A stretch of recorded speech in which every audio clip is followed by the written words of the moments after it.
UDF വിജയാഘോഷത്തിൽ കൗൺസിലർമാരെ laddu സ്വീകരിച്ച് പാലക്കാട് നഗരസഭാ അധ്യക്ഷ പ്രമീള ശശിധരൻ.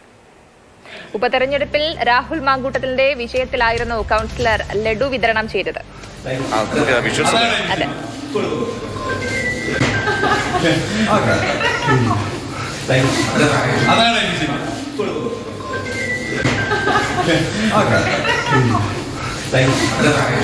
ഗോകുൽ ചേരുന്നുണ്ട്. ഗോകുൽ, എന്തായാലും ഇന്ന് രാവിലെയൊക്കെ വെടിപൊട്ടിച്ചു നഗരസഭാ അധ്യക്ഷ.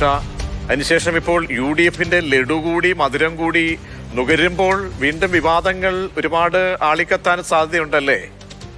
അതായത് ഇന്നത്തെ ഒരു ദിവസത്തെ ഒരു പ്രത്യേകതയുണ്ട്. സ്വാഭാവികമായും ഉപതെരഞ്ഞെടുപ്പുമായി ബന്ധപ്പെട്ട് വിവാദങ്ങൾ നിലനിൽക്കുന്ന സമയം ഇപ്പോൾ ആ സാഹചര്യത്തിലാണ് ജിലേബിയാണ്, ലഡു അല്ല, ലഡു സ്വീകരിക്കുന്നത്. പക്ഷെ അതിൽ പ്രമീള ശശിധരൻ പറയുന്ന ഒരു കാര്യം, സാധാരണ ഇങ്ങനെ ഒരു തെരഞ്ഞെടുപ്പ് കഴിഞ്ഞാൽ വിജയിച്ചവർ എല്ലാവർക്കും നഗരസഭയിലോ അല്ലെങ്കിൽ മറ്റ് സ്ഥലങ്ങളിലൊക്കെ തന്നെ ഇത്തരത്തിൽ ലഡു വിതരണം ചെയ്യും. ഒരുപക്ഷെ നഗരസഭയിലടക്കം ഇത്തരത്തിൽ ഏതെങ്കിലും തരത്തിലുള്ള വാർഡുകളിൽ ഉപതെരഞ്ഞെടുപ്പ് ഉണ്ടായാൽ അത് വിജയിച്ചവരോ ഒക്കെ തന്നെ ഇതുപോലെ തന്നെ പരസ്പരം ലഡു, തങ്ങൾ വിജയിച്ചാൽ അങ്ങോട്ടും കോൺഗ്രസ്സുകാർക്കും അല്ലെങ്കിൽ CPMകാർക്കും നേരെ തിരിച്ചും ഇതൊക്കെ തന്നെ സാധാരണ ഉണ്ടാകാറുണ്ട്.